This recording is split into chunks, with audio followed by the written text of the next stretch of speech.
Bien, jóvenes, buenos días. A ver, el último tema que nos toca desarrollar en este curso de literatura es sobre la generación del 98 y la generación del 27. Vamos a dividir el tema, ¿no?, en dos partes porque son dos generaciones de la literatura española bastante importantes. Entonces vamos a mencionar la primera generación, que es el día de hoy, que es la generación del 98, y la semana siguiente ya para ir terminando con este tema y con el compendio también y con las clases también, ¿no? Ya mencionaremos la generación del 27, ¿no? Y lo terminaremos todo ahí, presentarán sus trabajos, ¿no? Los trabajos prácticos que normalmente hacen, y eso va a ser sus notas a lo largo de este bimestre, ¿sí? Entonces, jóvenes, nos vamos a enfocar y vamos a entrar de lleno al tema que corresponde a la generación del 98, perdón, ¿no? ¿Por qué se denomina la generación del 98? Se denomina la generación del 98 porque es en este año cuando España pierde totalmente a todas sus colonias, ¿no? En el mundo, ¿no? Pierde las colonias americanas y pierde la colonia filipina. Entonces, España se queda solo, o sea, como al haber perdido todas sus fuentes de ingreso procedentes de las colonias, se queda solo y tiene que afrontar por sí mismo, ¿no? Recuperarse económicamente, recuperarse socialmente, porque pues había pasado por demasiadas penurias económicas, demasiados gastos después de la invasión napoleónica, ¿no?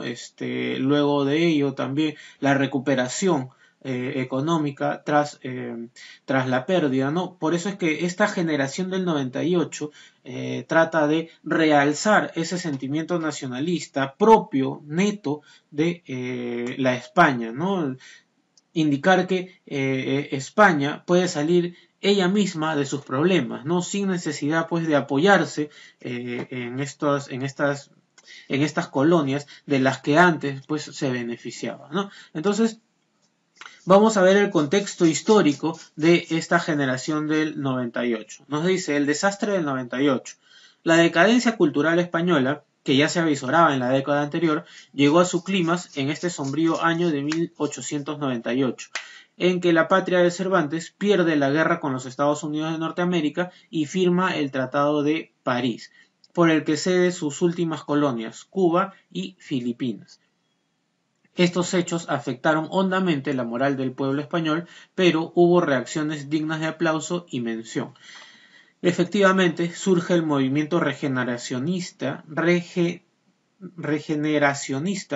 encabezado por Ricardo Macías Picabea, nacido en 1847 y fallece en 1899, y Joaquín Costa, que decía a sus compatriotas: el orgullo de nuestra historia no sea un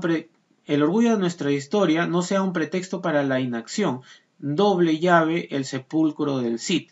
La voz apocalíptica de Costa producía honda impresión en Unamuno y Azorín, ¿no?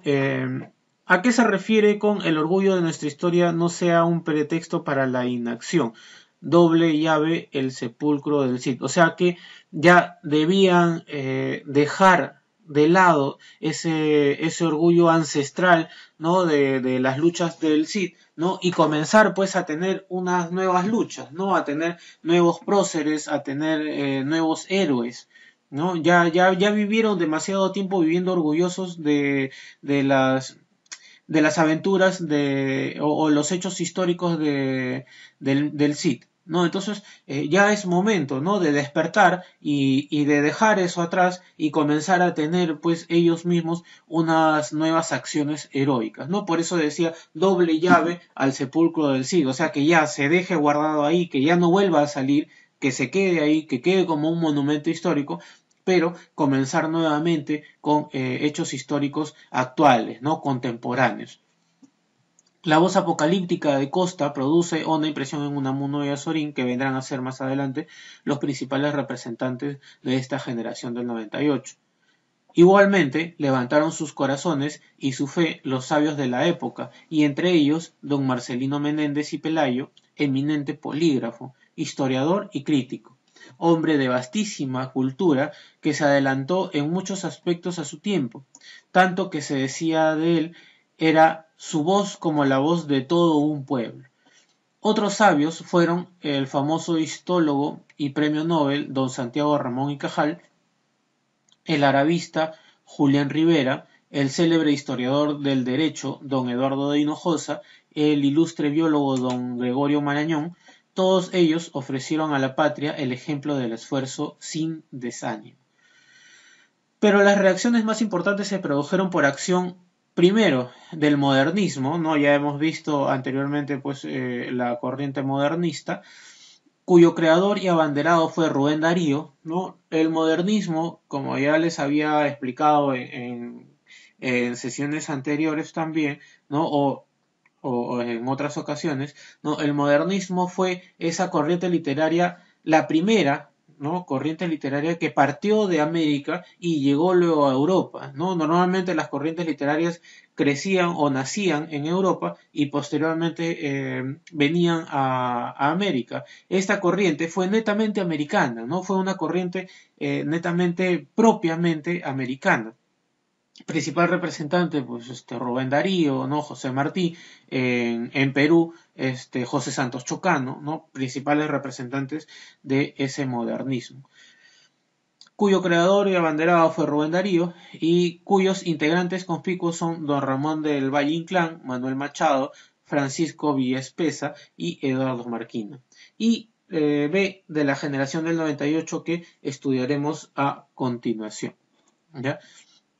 Entonces ese es más o menos el contexto histórico ocurrido para que esta generación del 98 sobresalga, ¿no? Y sobresalga con un grito y con un pedido de nueva patria, ¿no? O sea, ya dejando pues aquella vieja patria, ¿no? Aquellos viejos héroes, aquellos viejos lemas, ¿no? Con una nueva patria, ¿no? Modernista, algo que sea propio, autóctono, neto, ¿no? De ellos, de su etapa y de sus generaciones, ¿no? Netamente propia de estas generaciones ya más contemporáneas. Tenemos a Ángel Ganivet, ¿no? Que fue el precursor de la generación del 98. El granadino Ángel Ganivet, o sea, nació en Granada en 1865 y fallece en 1898. Tiene significación de ser el antecesor inmediato de la generación del 98, par de José Mariano de Larra, a quien el 98ista reconoce su precursor, ¿no? A los 98istas reconocen ser su precursor por la obra, aunque pesimista, pero original e interesante, y por la muerte, ya que ambos se suicidaron. Ganivet posee muchos rasgos comunes con la generación del 98, su decepción y actitud crítica ante el presente español, su inconformismo con las estructuras sociales, su deseo de buscar y definir el ser de España, ¿no? Entonces, aquí está justamente lo que les mencionaba en pasajes anteriores, ¿no? Hace unos minutos, que los españoles, ¿no? Esta nueva casta, esta nueva raza española, ¿no? Buscaba pues deslindar de lo anterior, ¿no? Y es más la criticaba, ¿no? Ya criticaba todo aquello pues que venía del pasado, ¿no? Y que todavía seguía insuflando en los pechos de los españoles. Ya los exhortaba más bien a dejar eso atrás y crear nuevas tendencias, ¿no? Su obra más notable en este sentido fue El Idearium Español, conjunto de ensayos divididos en 3 partes, que trata sobre la psicología del pueblo español y la conducta que debe de seguir para lograr el resurgimiento de la patria española. Y la conducta que deben seguir para el resurgimiento, ¿no? Decía, cuando en España se construya con carácter nacional, justamente lo que mencionaba, debe estar sustentado sobre los sillares de la tradición, ¿no? O sea, es necesario basarse en algo, ¿no? Esa historia que ellos querían dejar atrás, querían que fuera su historia, no querían que siga siendo su presente, no querían seguir sintiéndose orgullosos de algo que pasó hace cientos de años atrás, querían tener un orgullo propio, pero basándose pues en aquello que los identifica, ¿no? En aquello que es su historia, su propia tradición, ¿no? ¿Qué fue la generación del 98? Se entiende por generación del 98 a un movimiento de reacción manifestado con diversos matices en España a raíz de su desastre colonial. La generación del 98 surge tras la pérdida de Cuba y Filipinas, colonias españolas de ultramar.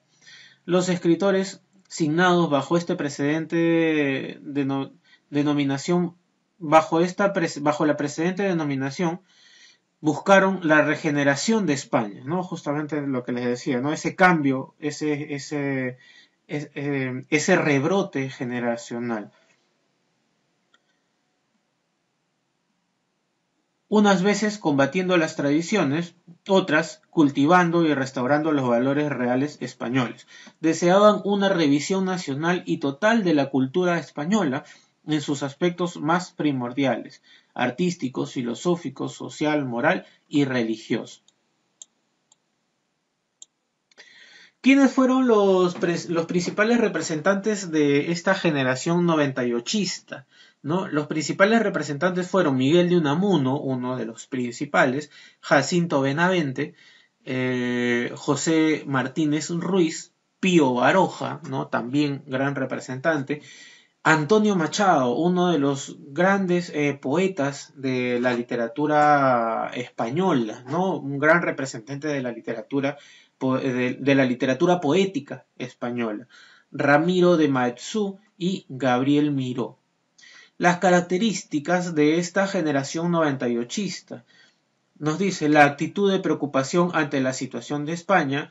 Los autores 98istas persiguieron conmover la conciencia nacional, el idealismo de las soluciones que aportan para regenerar al país, la búsqueda de lo auténticamente español, ¿no? Justamente lo que les mencionaba anteriormente, o sea, buscan aquello que sea netamente propio, ¿no? Ese nacionalismo exaltante, exultante, ¿no? Insuflante, a través del paisaje de la historia y de la literatura. Así Castilla constituye la esencia del alma española, ¿no? Ustedes saben pues que Castilla fue el primero de los reinos que lucha contra esta invasión morisca, ¿no? Y se faja, por así decirlo, ¿no? Se echa a las espaldas la nación española, ¿no? Y destierra a estos moros y se vuelve todo un reino español, ¿no? Ahí deja de ser el reino de Castilla y lo constituye el reino español, ¿no? Pero por eso, de ese origen, pues proviene también nuestro idioma, el castellano, ¿no? De Castilla. En cuanto al estilo, cada uno es personal. Sin embargo, se puede afirmar que todos lucieron sencillez, sinceridad, fuerza expresiva y claridad, rehuyendo la retórica grandilocuencia del romanticismo. Dotaron al castellano de nueva belleza y de nueva eficacia.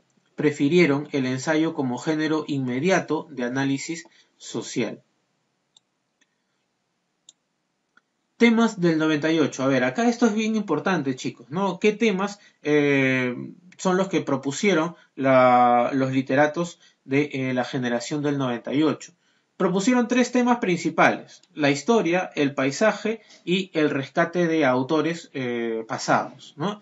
La historia, ¿no? La historia nos lleva a este arraigo nacional, ¿no? Todo aquello que es propio de los españoles, aquello que hacía que se sintieran orgullosos, ¿no? Y proponían esta nueva patria española, ¿no? Entonces nos decía la historia, una historia de los pequeños hechos cotidianos, es decir, la vida callada de los millones de hombres sin historia, lo que Unamuno llamó intrahistoria.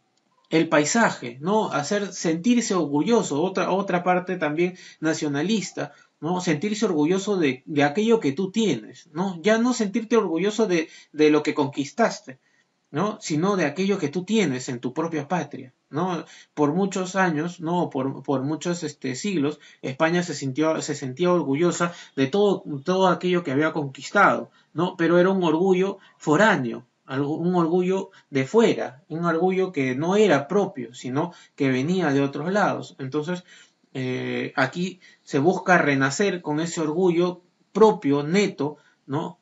Creciente en su propia patria. Fundamentalmente castellano, ¿no? Observándose una exaltación lírica de los pueblos y su naturaleza. Y por último, número 3, el rescate de los autores. Algunos primitivos como Gonzalo de Berceo, Manrique Larra y otros clásicos como Cervantes y Góngora.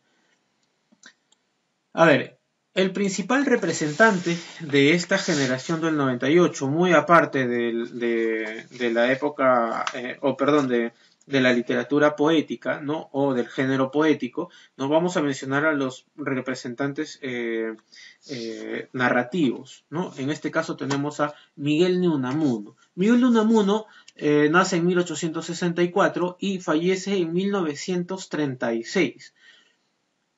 Considerado el líder de la generación del 98, había estudiado filosofía y letras en Madrid. Su vida fue de intensa actividad intelectual y de constante lucha.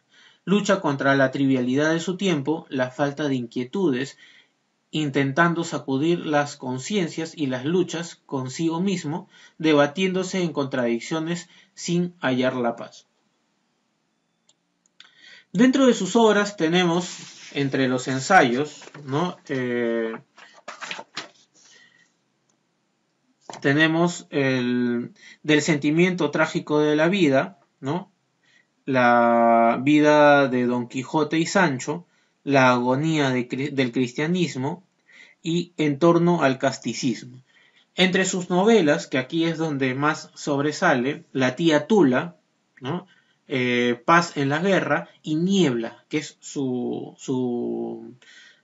obra cumbre y principal, ¿no? En poesías tenemos El Cristo de Velázquez y Cancionero.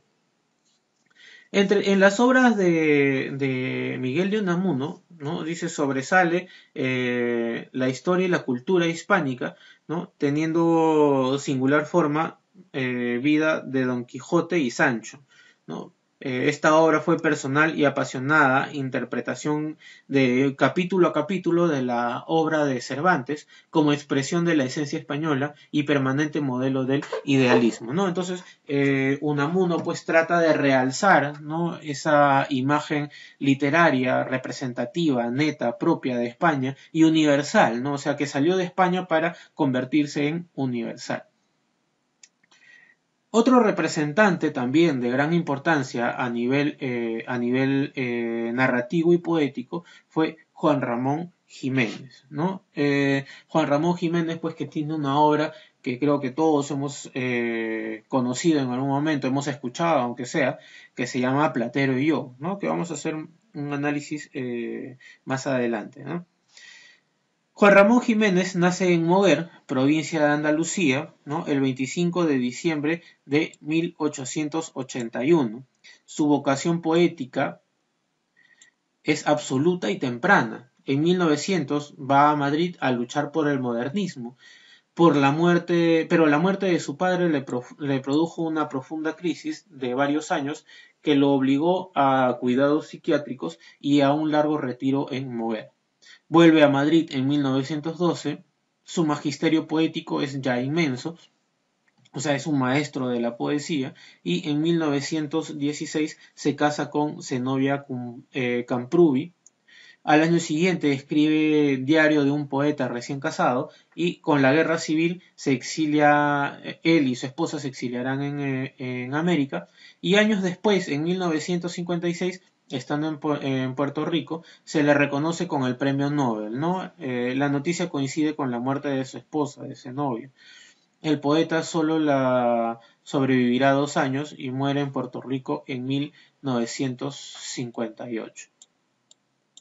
Su obra poética, ¿no? Dice, para Juan Ramón, la poesía responde esencialmente a 3 impulsos, ¿no? La sed de belleza, las ansias de conocimiento y el anhelo de eternidad. Ante todo, poesía es belleza, expresión, a menudo melancólica, de todo lo bello, ¿no? Expresión de todo lo bello.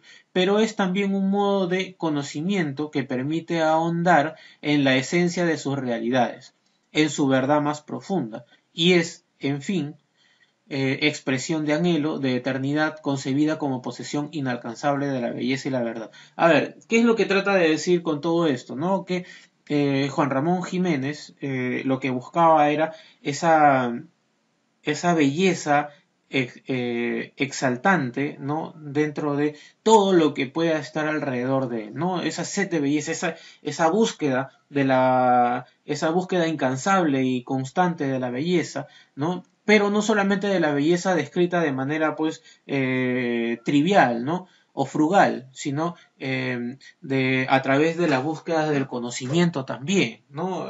La búsqueda de este conocimiento lo lleva a una belleza, ¿no? Y esa belleza pues hace que toda esa suerte creativa se convierta en eternidad, ¿no? Entonces se conectan estas tres temáticas dentro de su poesía.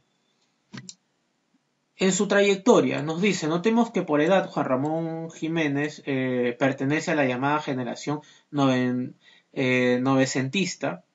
Si bien por su precocidad militó en las filas modernistas, pronto representará la superación del modernismo hacia nuevos horizontes. Él mismo señaló la evolución de su poesía en estos versos, ¿no? Tenemos, por ejemplo, poesía. Vino primero pura, vestida de inocencia, y la amé como un niño. Luego se fue vistiendo de no sé qué ropajes, y la fui odiando sin saberlo. Llegó a ser una reina, fastuosa de tesoros, que iracunda de hiel y sin sentido. Mas se fue desnudando, y yo le sonreía.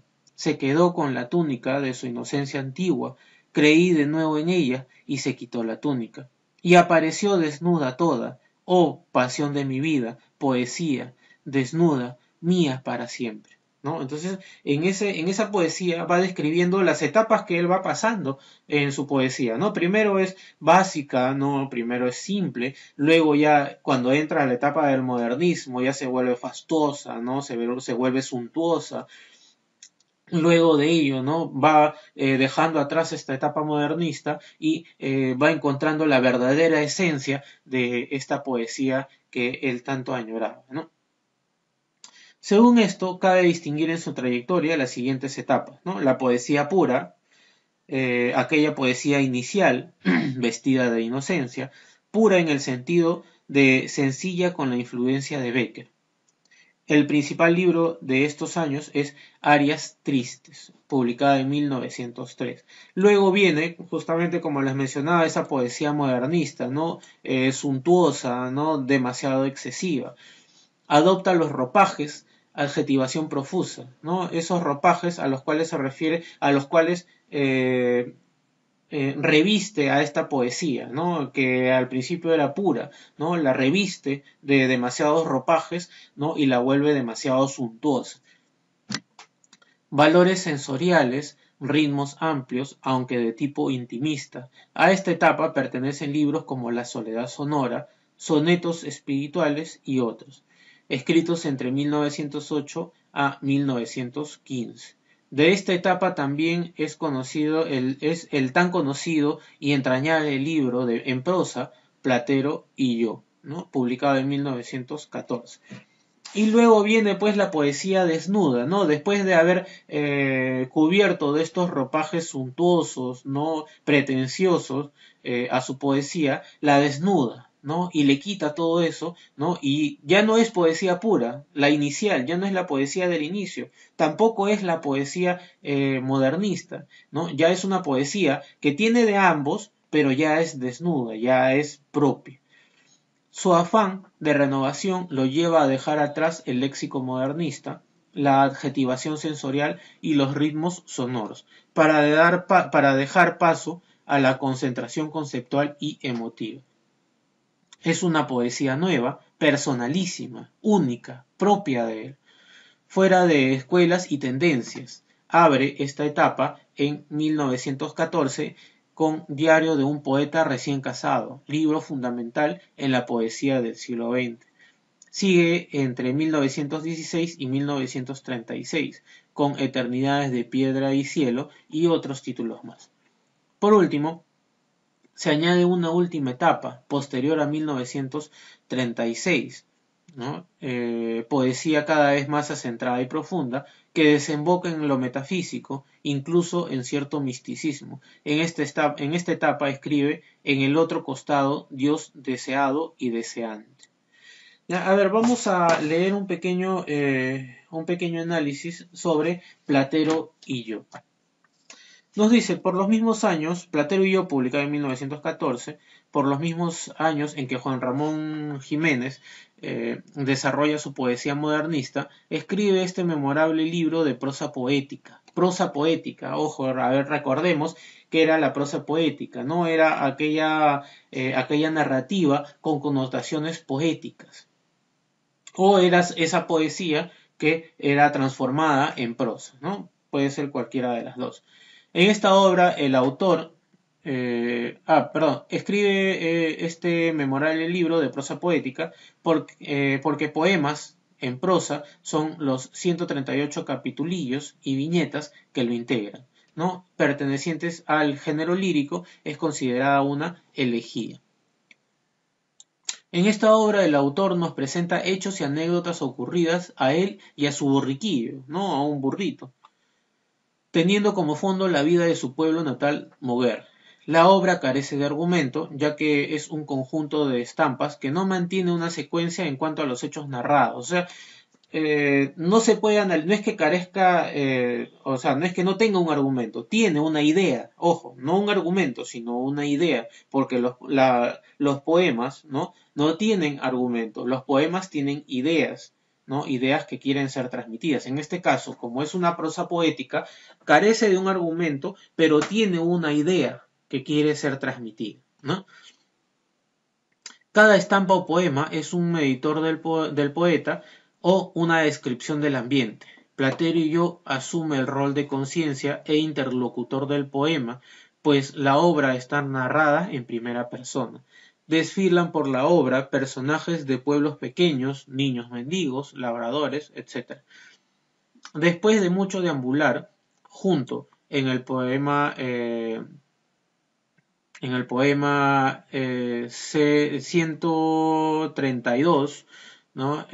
Platero muere, al parecer comió alguna mala raíz. Aquí es donde el libro cobra carácter elegiado, ¿no? Propiamente, ¿no? O sea, es una elegía, ustedes saben pues que una elegía es un poema dedicado a mencionar las cualidades de algo o de alguien, ¿no? En este caso de alguien, ¿no? Que fallece, ¿no? Porque algo no puede morir, ¿no? Entonces en este caso es de alguien. En este caso también, ¿no? En particular, Platero pues representa esas cualidades humanas, ¿no?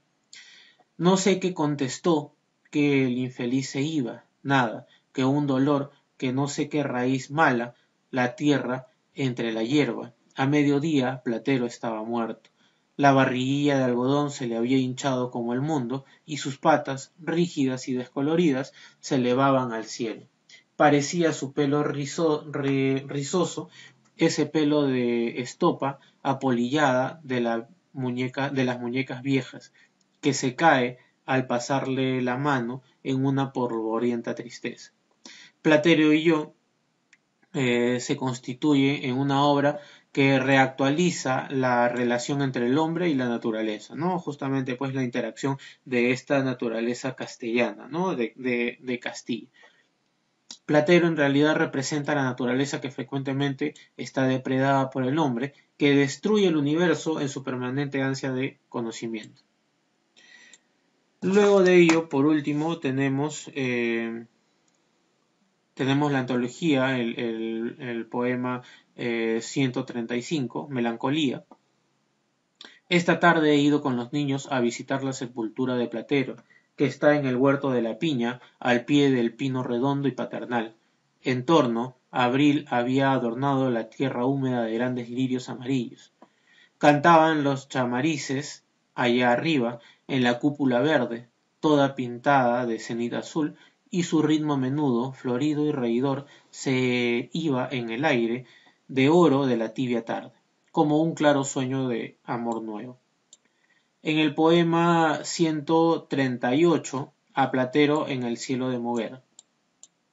Dulce Platero trotón, burrito mío, que llevaste mi alma tantas veces, solo mi alma, para aquellos hondos caminos de nopales, de malvas y madreselvas, a ti este libro que habla de ti ahora que puedes entenderlo. Va a tu alma, que ya pase en el paraíso por el alma de aquellos paisajes moguereños, que también habrá subido al cielo con la tuya. Lleva montada en su lomo de papel a la mía, que caminando estas zarzas en flor a su ascensión, se hace más buena, más pacífica, más pura cada día, ¿no? Entonces se refiere pues a estas remembranzas, ¿no? Al deseo,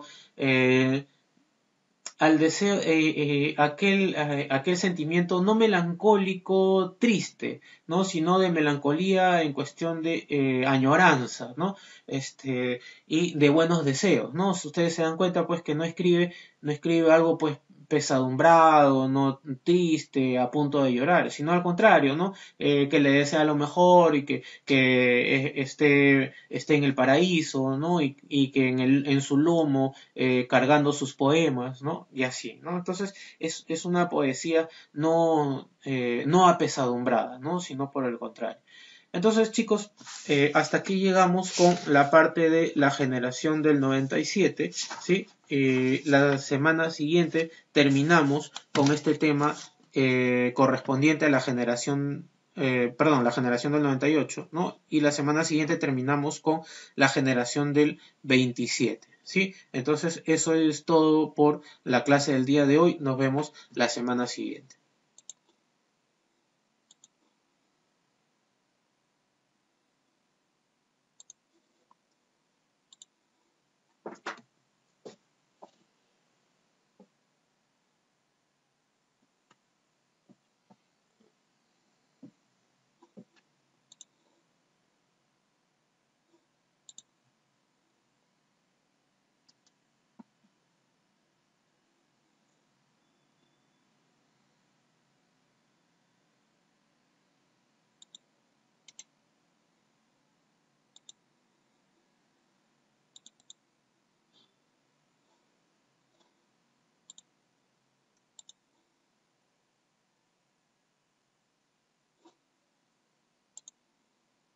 En nuestro programa de hoy vamos a ver la llamada generación del 98, un grupo de escritores españoles que dieron un vuelco total a las letras hispanas, provocando una renovación estética y de pensamiento que marcaría al completo todo el siglo XX.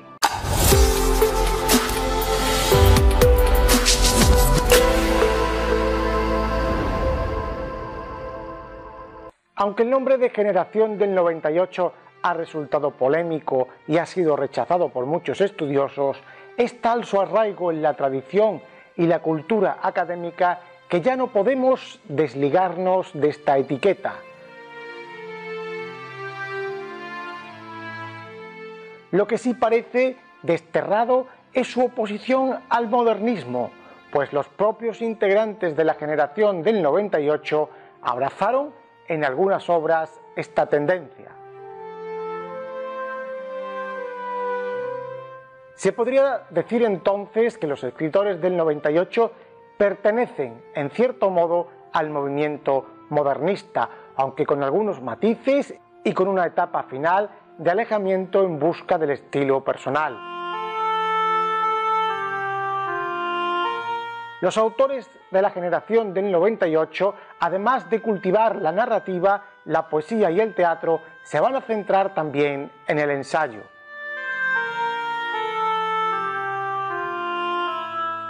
Aunque las clasificaciones pueden variar según los críticos, se suelen considerar como miembros destacados de esta generación a los hermanos Machado, Miguel de Unamuno, Azorín, Pío Baroja, Valle Inclán y Ramiro de Maeztu.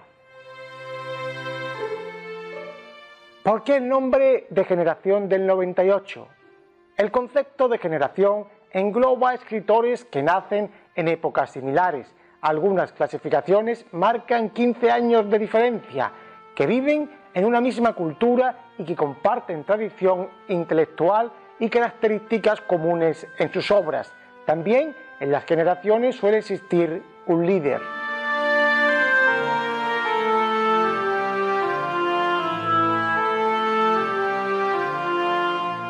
Así, la generación del 98 vive en un momento cultural relevante, en el que sobresale el año que da nombre a la generación, el 98. ¿Pero qué sucedió ese año?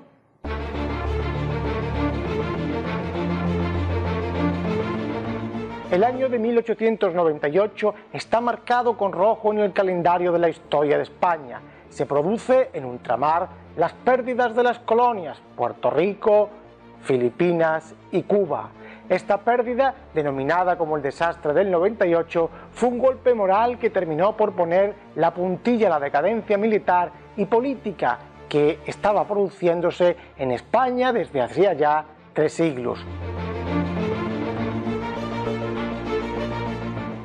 Los autores de esta generación no van a ser ajenos al conflicto. De este marco histórico también se va a heredar el pesimismo y el escepticismo.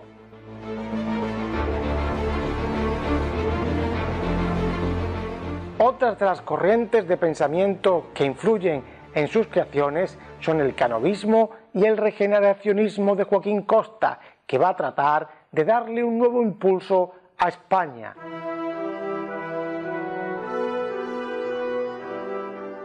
La frase de Costa, escuela, despensa y doble llave al sepulcro del Cid, recoge muy bien este afán de cambio.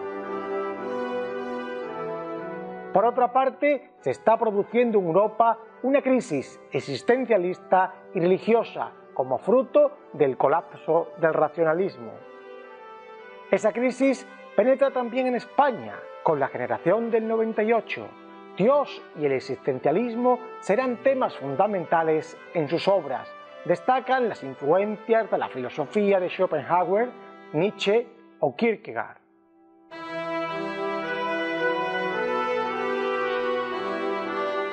Tampoco podría obviarse el carácter político y de oposición a la Restauración, aunque los autores parece que evolucionan desde posturas radicales en la juventud a otras posturas más moderadas en la madurez.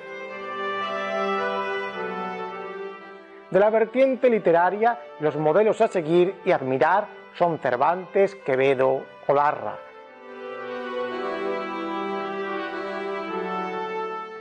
El estilo de sus obras variará con el tiempo y se irá alejando del tono modernista de los primeros tiempos para hacer más hincapié en la concisión y en la sobriedad.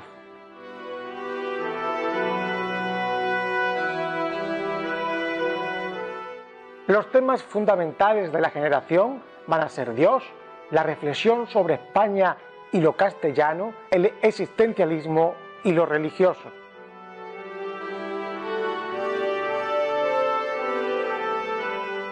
El afán por renovar las letras hispanas lo encontraremos en obras experimentales como Nivola, de Unamuno, el género del esperpento creado por Valle Inclán o el interés por un nuevo estilo impresionista de Azorín.